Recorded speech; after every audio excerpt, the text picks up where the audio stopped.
ദർശനമില്ലാത്തതാണ് അനേകരും പ്രയോജനമില്ലാത്തവരായി പോകുന്നതിൻ്റെ കാരണം. ദർശനം ഉണ്ടാകുന്നത് എങ്ങനെ?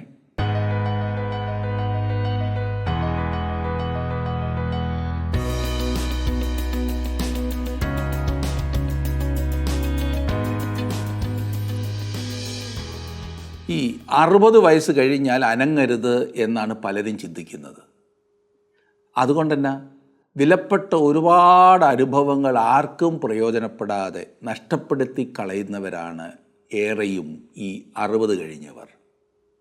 പ്രായം കൂടുന്തോറും എൻ്റെ അഭിപ്രായത്തിൽ ശാരീരിക അധ്വാനം കുറച്ചിട്ട് മാനസിക അധ്വാനം കൂട്ടുന്നത് വരും തലമുറയ്ക്ക് ഏറെ പ്രയോജനമാകും. ഇനി അനേകരുടെയും പരാതിയല്ല ഉപാധിയാണ്, തങ്ങളുടെ കഴിവുകളെ പ്രയോജനപ്പെടുത്തുവാൻ അവർക്ക് അവസരങ്ങളില്ല എന്നാണ്. സ്വാർത്ഥ ലക്ഷ്യങ്ങളില്ലാത്ത ഏതൊരു വ്യക്തിയുടെയും കഴിവുകളെ പ്രയോജനപ്പെടുത്തുവാൻ അവസരങ്ങൾ എല്ലായിടത്തുമുണ്ട്. എൻ്റെ നിയന്ത്രണത്തിലായിരിക്കണം എല്ലാം, എനിക്ക് പേരും അംഗീകാരവും വേണം എന്നൊക്കെ പറഞ്ഞു ചെന്നാൽ ഉള്ള അവസരങ്ങൾ കൂടി നഷ്ടപ്പെടും. നാം ഇന്ന് പഠിക്കുന്ന ഭാഗത്ത് ഒരു നല്ല ഉദാഹരണം നമുക്ക് കാണാം. ദൈവത്തെ ആരാധിക്കുക എന്നത് ദാവീദ് രാജാവിൻ്റെ ജീവിതത്തിലെ വലിയ സ്വപ്നമായിരുന്നു. അതവൻ വിശ്വസ്തയോടെ ചെയ്തു പോരുകയും ചെയ്തു. എന്നാൽ സ്ഥിരമായ ഒരു ആരാധനാലയം ഇല്ല എന്ന യാഥാർത്ഥ്യം അവനെ വിഷമിപ്പിച്ചു. അങ്ങനെ ഒരു ആലയം പണിയുവാൻ അവൻ പദ്ധതിയിട്ടു. എന്നാൽ ദൈവം അതിന് അവനെ അനുവദിച്ചില്ല. ദൈവത്തിൻ്റെ പദ്ധതിയിൽ ദാവീദായിരുന്നില്ല, ശലോമോനായിരുന്നു ദൈവാലയം പണിയേണ്ടത്. ഈ വിഷയം നാഥാൻ പ്രവാചകൻ ദാവീദിനെ അറിയിച്ചപ്പോൾ ദാവീദ് നിരാശപ്പെട്ടില്ല. പിന്നെയോ ദൈവാലയ പണിക്ക് ആവശ്യമുള്ളതും അതിന് ശേഷമുള്ള ശുശ്രൂഷകൾക്ക് ആവശ്യമുള്ളതും എല്ലാം അവൻ സ്വരുക്കൂട്ടി. എന്തിനധികം തൻ്റെ മകനെ ആ കാര്യത്തിൽ അവൻ സജ്ജമാക്കി. ഇതിനെയാണ് ദർശനം എന്ന് പറയുന്നത്. താൻ വിലമതിക്കുന്നതും ഇന്ന് നിലവിലില്ലാത്തതുമായ ഒന്ന് തൻ്റെ പ്രയത്നത്താൽ ഭാവിയിൽ ഉണ്ടാകുന്ന വ്യക്തമായ ചിത്രം ഇന്ന് മനസ്സിൽ കണ്ടുകൊണ്ട് ആവേശത്തോടെ വിശ്വസ്തയോടെ ജോലിയെടുക്കുന്നവനാണ് ദർശനമുള്ളവൻ. അതെ, ദൈവം നൽകുവാൻ പോകുന്ന അനുഗ്രഹീത ഭാവിയെക്കുറിച്ചുള്ള വ്യക്തമായ ചിത്രം, സ്വപ്നം കാണുന്നതാണ് ദർശനം. ദാവീദിന് അതുണ്ടായിരുന്നു. തനിക്ക് പേരും പെരുമയും കിട്ടുമോ എന്നുള്ളതല്ല, ദൈവനാമം മഹത്വപ്പെടുമോ എന്നുള്ളതാണ് ദർശനമുള്ള ഒരാളുടെ മുഖ്യ വിഷയം. ദാവീദിൻ്റെ ആ മനോഹരമായ മനോഭാവം നമുക്ക് ഒരുമിച്ചൊന്ന് ചിന്തിക്കാം. ദിനവൃത്താന്ത പുസ്തകങ്ങൾ 1 ദിനവൃത്താന്തം 22-ാം അധ്യായം എടുത്താട്ടെ, നമുക്ക് ഒരുമിച്ച് വായിക്കാം, ചിന്തിക്കാം.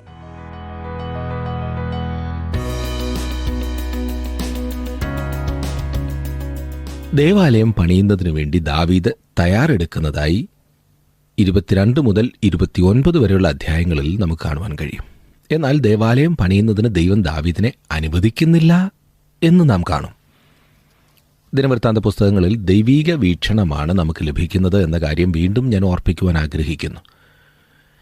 ദൈവത്തെ സംബന്ധിച്ചിടത്തോളം ദാവീദിൻ്റെ മനസ്സിലുള്ള പദ്ധതികളിൽ ഏറ്റവും പ്രധാനപ്പെട്ടത് ദേവാലയം പണിയായിരുന്നു. ദാവീദിന് ഒരു ഭവന നിർമ്മാണ പദ്ധതി ഉണ്ടായിരുന്നു എന്ന് നാം കണ്ടു കഴിഞ്ഞു. അവൻ യെരുശലേമിൽ അനേകം വീടുകൾ പണിതു. അത് ഒരു വലിയ നഗര വികസന പരിപാടിയായിരുന്നു എന്ന് തന്നെ പറയാം. എന്നാൽ ദേവാലയം പണിയായിരുന്നു ഏറ്റവും പ്രധാനപ്പെട്ടത്. എന്താണതിന് കാരണം എന്നറിയാമോ? അതേ സുഹൃത്തെ, ഒരു വ്യക്തിയോ ഒരു സമൂഹമോ ദൈവവുമായി നിരപ്പ് പ്രാപിക്കാത്തിടത്തോളം കാലം മറ്റുള്ള ഈ പ്രവർത്തനങ്ങളെല്ലാം അപ്രധാനങ്ങളാണ്. ദൈവവുമായി ശരിയായ ബന്ധം സ്ഥാപിക്കപ്പെടുമ്പോൾ പിന്നീട് നഗരവികസന പരിപാടിക്ക് പ്രാധാന്യമുണ്ട്.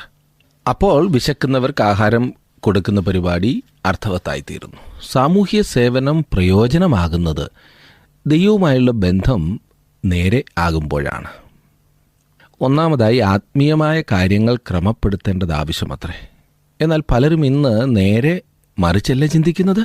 മനുഷ്യരുടെ താൽക്കാലികമായ ആവശ്യങ്ങൾക്ക് ഒന്നാം സ്ഥാനം നൽകുകയും നിത്യമായ കാര്യങ്ങൾ അവഗണിക്കപ്പെടുകയും ചെയ്യുകയല്ല ചെയ്യുന്നത്. ഏറ്റവും പ്രധാനപ്പെട്ടതെന്ന് ദൈവം കരുതുന്ന കാര്യങ്ങൾക്ക് നമ്മുടെ പരിപാടികളിലും മുൻതൂക്കം നൽകുവാൻ നാം ശ്രമിക്കേണ്ടത് ആവശ്യമത്രേ. എന്ന് കണ്ട് വിശക്കുന്നവർക്കൊന്നും കൊടുക്കരുതെന്നല്ല. ആദ്യം സുവിശേഷം പറഞ്ഞേച്ച് വിശക്കുന്ന ഒരാൾക്ക് ഭക്ഷണം കൊടുക്കാവൂ എന്ന് ചിന്തിക്കുന്നതും തെറ്റാ. അപ്പോഴത്തെ വിശപ്പിന് തീർച്ചയായും കൊടുത്താട്ടെ. എന്നാൽ ആ ആളിൻ്റെ ഏറ്റവും പ്രധാനപ്പെട്ട ആവശ്യം ആത്മീയമായി ദൈവവുമായി ബന്ധപ്പെടുന്നതാകുന്നു എന്ന കാര്യം മറന്ന് സാമൂഹിക സേവനങ്ങളിൽ മാത്രം നാം ഇടപെട്ട് മുൻപോട്ട് പോകരുത്. ഇന്ന് ഭവന പരിപാടികളെക്കുറിച്ചും ആഹാരം നൽകുന്നതിനെക്കുറിച്ചുമെല്ലാം നാം അധികമായി കേൾക്കുന്നുണ്ട്. മനുഷ്യൻ്റെ ഈ ഭൗതിക ആവശ്യങ്ങൾ നിറവേറ്റപ്പെട്ടാൽ സകല പ്രശ്നങ്ങളും പരിഹരിക്കപ്പെടുമെന്ന ചിന്തയാണ് അനേകർക്കുള്ളത്. ഞാൻ അവരുടെ ആ ആശയത്തെ മാനിക്കുന്നു, അതിനെ അഭിനന്ദിക്കുന്നു. എന്നാൽ സുഹൃത്തെ, മനുഷ്യൻ്റെ ഏറ്റവും പ്രധാനപ്പെട്ട പ്രശ്നം, അതായത് അവൻ്റെ ദൈവവുമായുള്ള ബന്ധത്തിൽ വന്നിട്ടുള്ള വിടവ് നികത്താതെ അവന് ലോകത്തിലെ പ്രശ്നങ്ങൾക്ക് പരിഹാരം കാണുവാൻ കഴിയുകയില്ല എന്നതാണ് വാസ്തവം. അതുകൊണ്ടെന്താ ഈ സാമൂഹ്യ സേവനമെന്ന് പറഞ്ഞ് നടത്തുന്ന പ്രസ്ഥാനങ്ങളിലെല്ലാം എത്രമാത്രം അഴിമതിയാണ് പലപ്പോഴും കാണാറുള്ളത്. ദൈവവുമായി ബന്ധമില്ലാത്ത മനുഷ്യനെ സേവിക്കുവാൻ ശ്രമിക്കുന്ന അന്ധത, അനാഥാലയങ്ങൾ നടത്തുവാൻ പണം വരുത്തി സ്വന്തം കീശ വീർപ്പിക്കുന്നത്, പാവങ്ങൾക്ക് വിതരണം ചെയ്യുവാൻ ഭക്ഷണപദാർത്ഥങ്ങളും തുണിയും മറ്റും വരുത്തി വിൽക്കുന്നവർക്ക് പറ്റിയിരിക്കുന്ന പരാജയം ദൈവവുമായി ബന്ധമില്ലാത്തതല്ലേ? ദാവീദിനോടും ദൈവം പറയുന്നത് ഇത് തന്നെയാണ്. ആത്മീയമായ കാര്യങ്ങളെയാണ് ദേവാലയം സൂചിപ്പിക്കുന്നത്. ദൈവവുമായുള്ള ശരിയായ ബന്ധം. ദൈവത്തിൻ്റെ വീക്ഷണത്തിൽ ദാവീദിൻ്റെ ഭരണത്തിന് കീഴിൽ ഏറ്റവും പ്രധാനപ്പെട്ട കാര്യം അതായിരുന്നു. ദൈവീക ചിന്തയിൽ ദാവീദ് ചെയ്ത മറ്റെന്ത് കാര്യത്തെക്കാളും പ്രാധാന്യമർഹിക്കുന്നത് ദേവാലയം പണിയുന്നതിനു വേണ്ടിയുള്ള അവൻ്റെ ഒരുക്കങ്ങളായിരുന്നു. 22-ാം അധ്യായത്തിൻ്റെ 1-2 വാക്യങ്ങൾ, ഇത് യഹോവയായ ദൈവത്തിൻ്റെ ആലയം, ഇത് ഇസ്രായേലിന് ഹോമപീഠം എന്ന് ദാവീദ് പറഞ്ഞു. ഏതാണെന്ന് ഓർക്കുന്നുണ്ടല്ലോ? അവൻ ഒർന്നോൻ്റെ കളത്തിൽ പണിതതായ ആ യാഗപീഠം. 2-ാം വാക്യത്തിൽ, അനന്തരം ദാവീദ് ഇസ്രായേൽ ദേശത്തിലെ അന്യജാതിക്കാരെ കൂട്ടിവരുത്തുവാൻ കൽപ്പിച്ചു. ദൈവത്തിൻ്റെ ആലയം പണിവാൻ ചതുരക്കല്ല് ചെത്തേണ്ടതിന് അവൻ കൽപ്പണിക്കാരെ നിയമിച്ചു. ഇവിടെ ദാവീദ് പണി ആരംഭിക്കുകയാണ്. ദേവാലയം ഒർന്നാൻ്റെ മെതിക്കളത്തിൽ പണി കഴിപ്പിക്കേണ്ടതാകുന്നു എന്ന് ദാവീദ് നിശ്ചയിച്ചു. 3-4 വാക്യങ്ങൾ, ദാവീദ് പടിവാതിൽ കതകുകളുടെ ആണികൾക്കായിട്ടും കൊളുത്തുകൾക്കായിട്ടും വളരെ ഇരുമ്പും തൂക്കമില്ലാതെ വളരെ താമ്രവും അനവധി ദേവദാരുവും ഒരുക്കിവെച്ചു. സീദോന്യരും സോര്യരും അനവധി ദേവദാരു ദാവീദിൻ്റെ അടുക്കൽ കൊണ്ടുവന്നു. സീദോൻ നിവാസികളാണ് സീദോന്യർ. സീദോന്യരും സോർ രാജാവായ ഹീരാവുമാണ് ദേവാലയം പണിക്ക് ആവശ്യമായ കല്ലും തടിയും നൽകിയത്. ഇനിയും 5-ാം വാക്യത്തിൽ നാം കാണുന്നു, എൻ്റെ മകൻ ശലോമോൻ ചെറുപ്പവും ഇളം പ്രായവും ഉള്ളവനാകുന്നു. യഹോവയ്ക്കായി പണിയേണ്ടുന്ന ആലയമോ കീർത്തിയും ശോഭയും കൊണ്ട് സർവ്വദേശങ്ങൾക്കും അതിമഹത്വമുള്ളതായിരിക്കണം. ആകയാൽ ഞാൻ അതിന് തക്കവണ്ണം വട്ടം കൂട്ടുമെന്ന് ദാവീദ് പറഞ്ഞു. അങ്ങനെ ദാവീദ് തൻ്റെ മരണത്തിനു മുമ്പേ ധാരാളം വട്ടം കൂട്ടി. ദേവാലയം പണിയുന്നതിനു വേണ്ടി വളരെ കാര്യങ്ങൾ ദാവീദ് കരുതി വെച്ചു. ദേവാലയം അതിമഹത്വമുള്ളത് ആയിരിക്കണം എന്നതായിരുന്നു ദാവീദിൻ്റെ താല്പര്യം. ശലോമോൻ ചെറുപ്പമാണ്, അവന് പരിചയക്കുറവുള്ള ആളാണ് എന്ന് ദാവീദ് അറിഞ്ഞിരുന്നു. അതിനാൽ അതിമഹത്തായ ദേവാലയം പണിയുന്നതിന് ആവശ്യമായ സകല സജ്ജീകരണങ്ങളും ദാവീദ് ചെയ്യുന്നതായിട്ടത്രേ നാം കാണുന്നത്. 6 മുതൽ 8 വരെയുള്ള വാക്യങ്ങളിൽ, അവൻ തൻ്റെ മകനായ ശലോമോനെ വിളിച്ച് ഇസ്രായേലിൻ്റെ ദൈവമായ യഹോവയ്ക്ക് ഒരു ആലയം പണിയുവാൻ കൽപ്പന കൊടുത്തു. ദാവീദ് ശലോമോനോട് പറഞ്ഞത്, മകനെ, ഞാൻ തന്നെ എൻ്റെ ദൈവമായ യഹോവയുടെ നാമത്തിനൊരു ആലയം പണിയുവാൻ താല്പര്യപ്പെട്ടിരുന്നു. എങ്കിലും എനിക്ക് യഹോവയുടെ അരുളപ്പാടുണ്ടായതെന്തെന്നാൽ, നീ വളരെ രക്തം ചിന്തി വലിയ യുദ്ധങ്ങളും ചെയ്തിട്ടുണ്ട്. നീ എൻ്റെ നാമത്തിനൊരു ആലയം പണിയരുത്. നീ എൻ്റെ മുമ്പാകെ ഭൂമിയിൽ ബഹുരക്തം ചിന്തിയിരിക്കുന്നു. ദാവീദ് ആക്രമണകാരി അല്ലായിരുന്നെങ്കിലും ദൈവം പറയുന്നത് അവൻ അധികം രക്തം ചിന്തിയ മനുഷ്യനാകുന്നു എന്നാണ്. ദൈവം യുദ്ധത്തിനെതിരാണ്, ഒരിക്കലും അനുകൂലമല്ല. സമാധാനമാണ് എല്ലായ്പ്പോഴും ദൈവം കാക്ഷിക്കുന്നത്. അവൻ്റെ പുത്രനായ യേശു സമാധാന പ്രഭുവാണ്. അവൻ ഭൂമിയിൽ സമാധാനമുണ്ടാക്കും. ദാവീദ് യുദ്ധവും രക്തച്ചൊരിച്ചിലും നടത്തിയ വ്യക്തിയായതുകൊണ്ട് ദേവാലയം പണിയുവാൻ ദൈവം അവനെ അനുവദിക്കുകയില്ല. 9-ാം വാക്യത്തിൽ നാം കാണുന്നു, എന്നാൽ നിനക്കൊരു മകൻ ജനിക്കും, അവൻ വിശ്രമപുരുഷനായിരിക്കും. ഞാൻ ചുറ്റുമുള്ള അവൻ്റെ സകല ശത്രുക്കളെയും നീക്കി അവന് വിശ്രമം കൊടുക്കും. അവൻ്റെ പേർ ശലോമോൻ എന്നായിരിക്കും. അവൻ്റെ കാലത്ത് ഞാൻ ഇസ്രായേലിന് സമാധാനവും സ്വസ്ഥതയും നൽകും. ശലോമോൻ സമാധാനവും വിശ്രമവും ഉള്ള പുരുഷനായിരിക്കും എന്നത്ര ദൈവം പറയുന്നത്. കാരണം അവൻ്റെ കാലത്ത് ദൈവം ഇസ്രായേലിന് സമാധാനം നൽകും. എന്നാൽ ആ സമാധാനം ശാശ്വത സമാധാനം ആയിരുന്നില്ല എന്ന് നാം കാണുന്നതത്രേ. എന്നാൽ ഇസ്രായേൽ ജനത്തിൻ്റെ മുൻപിൽ നിന്നുകൊണ്ട് അധ്വാനിക്കുന്നവരും ഭാരം ചുമക്കുന്നവരുമായുള്ളവരെ എല്ലാവരും എൻ്റെ അടുക്കൽ വരുവിൻ, ഞാൻ നിങ്ങളെ ആശ്വസിപ്പിക്കുമെന്ന് വിളിച്ചു പറഞ്ഞ ഒരു വ്യക്തിയുണ്ട്. ശലോമോന് കഴിയാതിരുന്നതിനെ സാധിപ്പിക്കുവാൻ അവന് കഴിയും. അവൻ ദാവീദിൻ്റെ ശ്രേഷ്ഠപുത്രനാണ്. ആത്മാവിന് സ്വസ്ഥതയും സമാധാനവും വിശ്രമവും നൽകുവാൻ അവന് മാത്രമേ കഴിയുകയുള്ളൂ. ദൈവത്തിൻ്റെ പുത്രൻ താങ്കൾക്ക് വേണ്ടി മരിച്ചതുകൊണ്ട് ദൈവം കരുണയുള്ളവനാണ്. താങ്കളുടെ ഹൃദയ കവാടത്തിൽ കടന്നു വരുവാനായി ദൈവം സ്വർഗത്തെയും പാതാളത്തെയും ഇളക്കുകയാണ് ചെയ്തത്. എന്നാൽ അതിനപ്പുറം അവൻ കടക്കുകയില്ല. യേശു പറയുന്ന ആ പ്രസ്താവന ശ്രദ്ധിച്ചാട്ടെ. കണ്ടാലും ഞാൻ വാതിൽക്കൽ നിന്ന് മുട്ടുന്നു. ആരെങ്കിലും എൻ്റെ ശബ്ദം കേട്ട് വാതിൽ തുറന്നാൽ ഞാൻ അവൻ്റെ അടുക്കൽ ചെന്ന് അവനോടും അവൻ എന്നോടും കൂടെ അത്താഴം കഴിക്കും. വെളിപ്പാട് പുസ്തകം 3-ാം അധ്യായത്തിൻ്റെ 20-ാം വാക്യം. പ്രിയ സഹോദര, പ്രിയ സഹോദരി, യേശു താങ്കളുടെ ഹൃദയവാതിൽക്കൽ നിന്ന് മുട്ടിക്കൊണ്ടിരിക്കുകയാണ്. താങ്കൾ അവനു വേണ്ടി വിശ്വാസത്തിൻ്റെ വാതിൽ തുറന്നു കൊടുക്കുക. അവിടെ നകത്ത് കടന്ന് താങ്കളുമായി കൂട്ടായ്മ ആചരിക്കുന്നതിനും താങ്കൾക്ക് ആശ്വാസവും സമാധാനവും നൽകുവാനും ആഗ്രഹിക്കുന്നു. 10-ാം വാക്യം നോക്കിക്കാട്ടെ. അവൻ എൻ്റെ നാമത്തിനൊരു ആലയം പണിയും. അവൻ എനിക്ക് മകനായും ഞാൻ അവൻ അപ്പനായും ഇരിക്കും. ഇസ്രായേലിൽ അവൻ്റെ രാജാസനം ഞാൻ എന്നേക്കും നിലനിൽക്കുമാറാക്കും. നാം മുമ്പ് കണ്ടതുപോലെ ഈ വാഗ്ദത്തത്തിൻ്റെ നിവൃത്തി കർത്താവായ യേശു ക്രിസ്തുവിൽ നാം കാണുന്നു. ശലോമോൻ രാജാവായി തീരണം എന്ന് ദാവീദിന് വലിയ താല്പര്യമുണ്ടായിരുന്നില്ല എന്നത്രേ എൻ്റെ വ്യക്തിപരമായ ചിന്ത. ശലോമോൻ സ്ത്രീകളുടെ കൊട്ടാരത്തിലാണ് വളർത്തപ്പെട്ടത്. അവൻ്റെ പിതാവായ ദാവീദിനെ പോലെ അവൻ ഉന്നതനായ ഒരു യോദ്ധാവായിരുന്നില്ല. ആ ദേശത്തിൽ ജീവിച്ചിരുന്നതായ ജനങ്ങൾ അഭിമുഖീകരിച്ചിരുന്നതായ പ്രശ്നങ്ങളെയും വൈഷമ്യങ്ങളെയും കുറിച്ചുള്ള അറിവ് അവന് വന്നില്ലായിരുന്നു. ദാവീദും ശലോമോനും തികച്ചും വ്യത്യസ്തരായ ചിന്താഗതിക്കാരായ ആളുകളായിരുന്നു. അവരുടെ ഇരുവരുടെയും പശ്ചാത്തലമാണ് അങ്ങനെ അവരെ ആക്കിത്തീർത്തത്. നാം വായിക്കുന്നു, നീ ദേവാലയം പണിയുവാൻ പോകുന്നു. അതിന് നിന്നെ ഉത്തേജിപ്പിക്കുകയും പ്രോത്സാഹിപ്പിക്കുകയും ചെയ്യുവാൻ ഞാൻ ആഗ്രഹിക്കുന്നു. കാരണം ദൈവത്തിന് അതിമഹത്തായ ഒരു ആലയം പണിയണമെന്നത് എൻ്റെ ഹൃദയവാഞ്ചയായിരുന്നു. എന്നാൽ ഞാൻ രക്തച്ചൊരിച്ചിൽ നടത്തിയിട്ടുള്ള ആളായതുകൊണ്ട് ദൈവം എന്നെ ദേവാലയം പണിയുവാൻ അനുവദിക്കുന്നില്ല. ദാവീദ് വാസ്തവത്തിൽ ശലോമോനോട് പറയുന്നത്, മോനെ, എൻ്റെ ആഗ്രഹമാണിത്. എന്നാൽ ദൈവം ആഗ്രഹിക്കുന്നത് വേറെ വിധത്തിലാണ്. ദാവീദിൻ്റെ പാപം കാരണം അവൻ ഉദ്ദേശിച്ച കാര്യങ്ങൾ പൂർത്തിയാക്കുവാൻ ദൈവം അവനെ അനുവദിച്ചില്ല എന്ന് നാം കാണുന്നു. ഈ ലോകത്തിൽ മറ്റെന്തിനേക്കാളുമേറെ താൻ ആഗ്രഹിച്ച കാര്യം ചെയ്യുവാൻ അവന് കഴിഞ്ഞില്ല എന്നതാണ് പരിതാപകരം. ഇന്നും അനേകരുടെ പാപം മൂലം തങ്ങൾ ആഗ്രഹിക്കുന്ന കാര്യങ്ങൾ ചെയ്തു തീർക്കുവാൻ ദൈവം അവരെ അനുവദിക്കാതിരിക്കുന്നു. പാപം നമ്മെ പിറകോട്ട് പിടിച്ചു വലിക്കുകയാണ് ചെയ്യുന്നത്.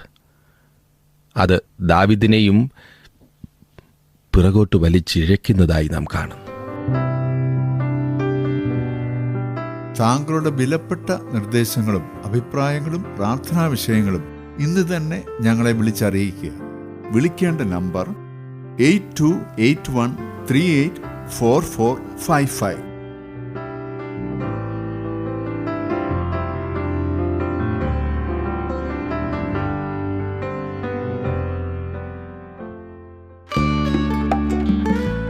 ഇന്നത്തെ പ്രോഗ്രാം താങ്കൾക്ക് ഇഷ്ടപ്പെട്ടുവോ? എങ്കിൽ ഉടൻ തന്നെ ഞങ്ങൾക്കൊരു മിസ് കോൾ തരിക. അടുത്ത വിജയി ഒരുപക്ഷെ താങ്കളായിരിക്കാം.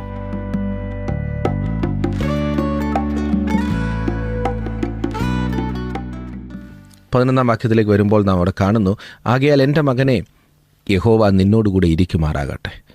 നിന്റെ ദൈവമായ യഹോവ നിന്നെക്കുറിച്ച് അരുളി ചെയ്തതുപോലെ നീ കൃതാർത്ഥനായി അവൻ്റെ ആലയം പണിയും. ദാവീദ് ശലോമോനോട് പറയുന്ന ഈ പ്രോത്സാഹന വചനങ്ങൾ ശ്രദ്ധേയമാണ്. ഇത് എത്രമാത്രം ആവശ്യമാകുന്നു എന്ന കാര്യം കൂടി ഓർക്കണം. ദാവീദ് മനസ്സിലാക്കുകയും അത് ശലോമോനെ പറഞ്ഞ് മനസ്സിലാക്കുകയും ചെയ്യുന്നു. ദാവീദിൻ്റെ ഭരണത്തിൻ്റെ നന്മ ശലോമോൻ്റെ കാലത്താണ് അനുഭവമായത്. തൻ്റെ അപ്പനായ ദാവീദിൻ്റെ പ്രയത്നത്തിൻ്റെ ഫലം ശലോമോൻ്റെ കാലത്താണ് കൊയ്തെടുക്കുന്നത് എന്ന് നമുക്ക് പറയുവാൻ കഴിയും. 12-ാം വാക്യത്തിലേക്ക് വരുമ്പോൾ, നിന്റെ ദൈവമായ യഹോവയുടെ ന്യായപ്രമാണം നീ ആചരിക്കേണ്ടതിന് യഹോവ നിനക്ക് ജ്ഞാനവും വിവേകവും തന്ന് നിന്നെ ഇസ്രായേലിന് നിയമിക്കുമാറാകട്ടെ. ദൈവത്തിൻ്റെ വഴികളിൽ നടക്കുവാൻ ദാവീദ് ശലോമോനെ ഉപദേശിക്കുന്നു. ശലോമോൻ്റെ ചില ബലഹീനതകളെ ദാവീദും ബത്ശേബയും ശ്രദ്ധിച്ചു. സ്ത്രീകളുമായുള്ള അവൻ്റെ ഇടപാട് ഒരുപക്ഷെ ദാവീദ് ശ്രദ്ധിച്ചിരിക്കാം, ശലോമോൻ്റെ അമ്മ ശ്രദ്ധിച്ചിരിക്കാം. ഇവിടെ ദാവീദ് ശലോമോനെ ഉപദേശിക്കുന്നതായിട്ടാണ് നാം വായിക്കുന്നത്. അവൻ്റെ അമ്മയുടെ ഉപദേശം വായിക്കണമെങ്കിൽ അത് സദൃശവാക്യങ്ങളുടെ അവസാനത്തെ അധ്യായത്തിൽ നമുക്ക് കാണുവാൻ കഴിയും. 13-ാം വാക്യത്തിലേക്ക് വന്നാട്ട്, യഹോവ ഇസ്രായേലിന് വേണ്ടി മോശയോട് കൽപ്പിച്ച ചട്ടങ്ങളും വിധികളും നീ പ്രമാണിച്ചാചരിക്കുന്നു എങ്കിൽ നീ കൃതാർത്ഥനാകും. ധൈര്യപ്പെട്ട് ഉറച്ചിരിക്കുക, ഭയപ്പെടരുത്, ഭ്രമിക്കുകയും അരുത്.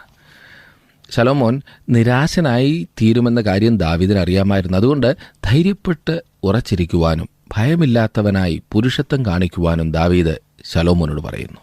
14-ാം വാക്യം, ഇതാ ഞാൻ എൻ്റെ കഷ്ടതയിൽ യഹോവയുടെ ആലയത്തിനായി 1,00,000 താലന്ത് പൊന്നും 10,00,000 താലന്ത് വെള്ളിയും പെരുപ്പം നിമിത്തം തൂക്കമില്ലാത്ത താമ്രവും ഇരുമ്പും സ്വരൂപിച്ചിട്ടുണ്ട്.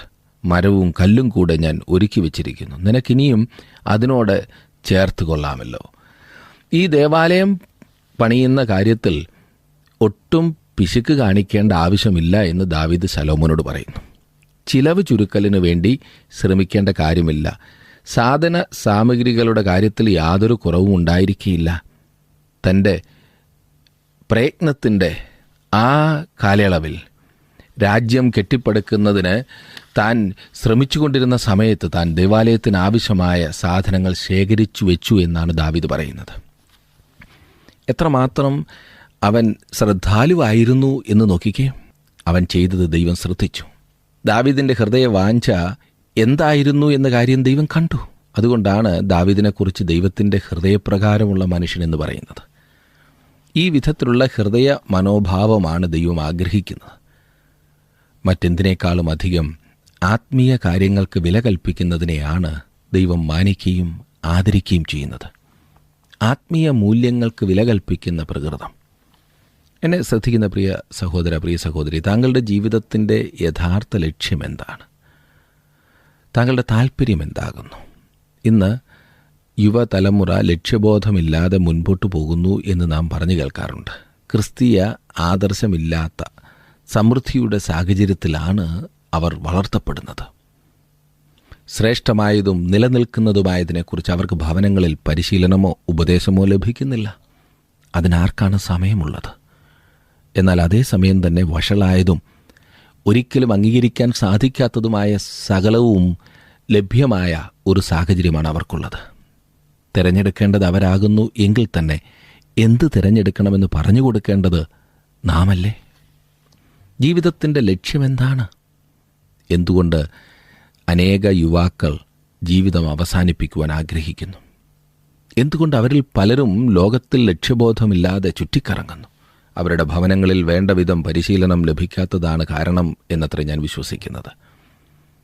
വിദ്യാഭ്യാസ സ്ഥാപനങ്ങളും സഭകളും അവർക്ക് ലക്ഷ്യബോധം ഉളവാക്കി കൊടുക്കുന്ന കാര്യത്തിൽ പരാജയപ്പെട്ടിരിക്കുന്നു ഇക്കാലത്ത്.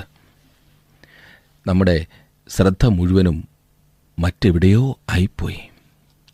ജീവിതത്തിൽ മുന്നേറുവാനുള്ള, വിജയകരമായി തീരുവാനുള്ള ആ തത്രപ്പാടിൽ ഫലകരമായത് പലതും നാം കൈവിട്ട് കളയുന്നു. ദാവീദ് തൻ്റെ മകന് ചില നിർദ്ദേശങ്ങൾ കൊടുക്കുന്നു. നിനക്ക് ഒരു ലക്ഷ്യമുണ്ടായിരിക്കണം മകനെ. നീ ദൈവത്തിനൊരു ആലയം പണിയണം എന്നത്രേ ദൈവം പറയുന്നത്. എന്താണ് മനുഷ്യനെക്കുറിച്ചുള്ള ദൈവത്തിൻ്റെ ഉദ്ദേശം? ശലോമോന് അത് പറഞ്ഞു കൊടുക്കുവാൻ ദാവീദ് പ്രത്യേകം ശ്രദ്ധിച്ചു. ദൈവത്തെ മഹത്വപ്പെടുത്തുകയും അവനോടുകൂടെ നിത്യമായ കൂട്ടായ്മ അനുഭവിക്കുകയുമാണ് മനുഷ്യനെക്കുറിച്ചുള്ള ദൈവത്തിൻ്റെ പരമമായ ഉദ്ദേശം. ദൈവത്തെ അറിയുക, താൻ അറിഞ്ഞ ദൈവത്തെ മറ്റുള്ളവർക്ക് അറിയിച്ചു കൊടുക്കുക. വേറെ വിധത്തിൽ പറഞ്ഞാൽ അബ്രഹാമിനോട് പറഞ്ഞതുപോലെ ദൈവത്തിൽ നിന്ന് അനുഗ്രഹം പ്രാപിക്കുക, ആ അനുഗ്രഹം മറ്റുള്ളവർക്ക് പകർന്നു കൊടുക്കുക. പ്രിയ സുഹൃത്തെ, നാം കർത്താവിനോടുകൂടെ നിത്യകാലം വസിക്കുമെന്ന് കർത്താവായ യേശു ക്രിസ്തു വാഗ്ദത്തം ചെയ്തിട്ടുണ്ട്. അവിടുന്ന് ദൈവമാകിയാൽ അവൻ്റെ ഉദ്ദേശം നിവർത്തിക്കപ്പെടുക തന്നെ ചെയ്യും. ക്രിസ്തു യേശുവിൽ ദൈവവിളിയുടെ വിരുദ്ധനായി ലാക്കിലേക്ക് ഓടുന്നു എന്ന് പൗലോസ് അപ്പോസ്തലൻ പറയുമ്പോൾ അവനോടൊപ്പം നമുക്കും പറയുവാൻ കഴിയേണ്ടത് ആവശ്യമത്രേ.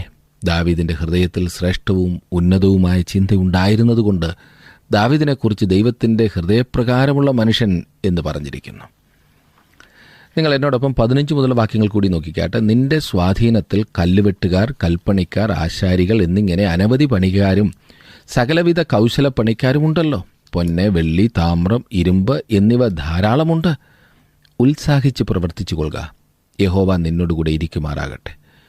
ദാവീദ് ഇസ്രായേലിൻ്റെ സകല പ്രഭുക്കന്മാരോടും തൻ്റെ മകനായ ശലോമോനെ സഹായിപ്പാൻ കൽപ്പിച്ചു പറഞ്ഞത്, നിങ്ങളുടെ ദൈവമായ യഹോവ നിങ്ങളോടുകൂടെ ഉണ്ടല്ലോ. അവൻ നിങ്ങൾക്ക് ചുറ്റും വിശ്രാമം വരുത്തിയിരിക്കുന്നു. അവൻ ദേശനിവാസികളെ എൻ്റെ കയ്യിൽ ഏൽപ്പിച്ച ദേശം യഹോവയ്ക്കും അവൻ്റെ ജനത്തിനും കീഴടങ്ങിയിരിക്കുന്നു. ആകയാൽ നിങ്ങളുടെ ദൈവമായ യഹോവയെ അന്വേഷിപ്പാൻ നിങ്ങളുടെ ഹൃദയവും മനസ്സും ഏൽപ്പിച്ചു കൊടുപ്പീൻ. എഴുന്നേൽപ്പീൻ, യഹോവയുടെ നിയമപ്പെട്ടകവും ദൈവത്തിൻ്റെ വിശുദ്ധ പാത്രങ്ങളും യഹോവയുടെ നാമത്തിന് പണിവാനുള്ള ആലയത്തിലേക്ക് കൊണ്ടുവരേണ്ടതിന് യഹോവയായ ദൈവത്തിൻ്റെ വിശുദ്ധ മന്ദിരത്തെ പണിവീൻ.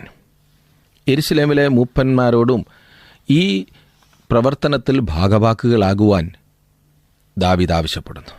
പ്രിയ സുഹൃത്തെ, താങ്കൾ ആരായിരുന്നാൽ തന്നെയും എങ്ങനെയുള്ള വ്യക്തിയായിരുന്നാലും താങ്കളെ പ്രോത്സാഹിപ്പിക്കുവാൻ ഞാൻ ആഗ്രഹിക്കുന്നു. ഉണർന്നെഴുന്നേൽക്കുക. യേശുക്രിസ്തുവിൻ്റെ കാര്യത്തിൽ താങ്കൾ പ്രവർത്തന നിരതനാകുക. താങ്കളുടെ ജീവിതത്തിൽ ആത്മീയ കാര്യങ്ങൾക്ക് മുൻതൂക്കം കൊടുക്കുക. ക്രിയാത്മകമായ കാര്യങ്ങളിൽ ലക്ഷ്യബോധത്തോടുകൂടെ ഏർപ്പെടുക. അതത്രേ ദാവീദ് തൻ്റെ മകനായ ശലോമോനോട് പറയുന്നത്. അതെ, ജീവിതത്തെ ദൈവത്തിൻ്റെ വേലയ്ക്കായി സമർപ്പിക്കുക. പലപ്പോഴും നമുക്കൊരു തെറ്റിദ്ധാരണയുണ്ട്, പൂർണ്ണ സമയം സുവിശേഷ വേലയ്ക്ക് പോകുന്നവർ മാത്രമാണ് ദൈവത്തിൻ്റെ വേലയിൽ ആകുന്നത് എന്ന്. അതൊരിക്കലും ദൈവം ചിന്തിക്കുന്ന വിധമല്ല.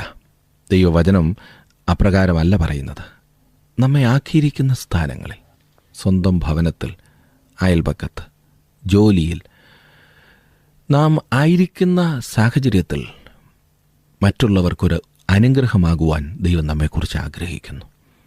നമുക്ക് തന്നിട്ടുള്ള സാധ്യതകൾ, സമയം ദൈവനാമ മഹത്വത്തിനായി ഉപയോഗിക്കുവാൻ നാം തയ്യാറാകുമ്പോൾ നാം മറ്റുള്ളവർക്ക് അനുഗ്രഹമായി തീരും. അത് നമ്മുടെ സ്വന്തം ജീവിതത്തെയും അനുഗ്രഹിക്കും, ഫലകരമാക്കും.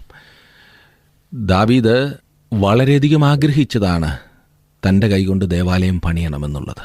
എന്നാൽ ദൈവം അവനോട് പറഞ്ഞു, നീ അതിനുള്ള തയ്യാറെടുപ്പുകൾ ചെയ്താൽ മതി. നമ്മുടെ ഹൃദയത്തിലെ നല്ല ആഗ്രഹങ്ങളെ സാധിപ്പിക്കുന്ന ദൈവം തൻ്റെ വഴികളിലൂടെ അത് ചെയ്യുമ്പോൾ അത് അനുഗ്രഹമാകും. നമ്മുടെ വഴികളിലൂടെ എങ്ങനെയെങ്കിലും അത് ചെയ്തെടുക്കുവാനുള്ള തത്രപ്പാടുകൾ പലപ്പോഴും കുഴപ്പത്തിൽ മാത്രമേ നമ്മെ കൊണ്ടെത്തിക്കൂ. എന്നാൽ ദൈവ വഴികളിൽ അത് ചെയ്യുവാനായി നാം സമർപ്പിക്കുമോ? താങ്കളുടെ ജീവിതത്തിലെ ഓരോ രംഗങ്ങളിലും അപ്രകാരം ജീവിതത്തെ ക്രമീകരിക്കുവാനായിട്ട് കഴിയുമോ? നമ്മുടെ നല്ല ആഗ്രഹങ്ങളെ സാധിപ്പിക്കാമെന്ന് വാഗ്ദത്തം ചെയ്ത ദൈവം നമ്മുടെ മാർഗത്തിലൂടെ ആയിരിക്കില്ല, അവൻ്റെ മാർഗത്തിലൂടെ ആയിരിക്കും അത് സാധിപ്പിച്ചു തരുന്നത്. അത് അംഗീകരിക്കുവാൻ ഒരു മനസ്സ് നമുക്കുണ്ടാകണം.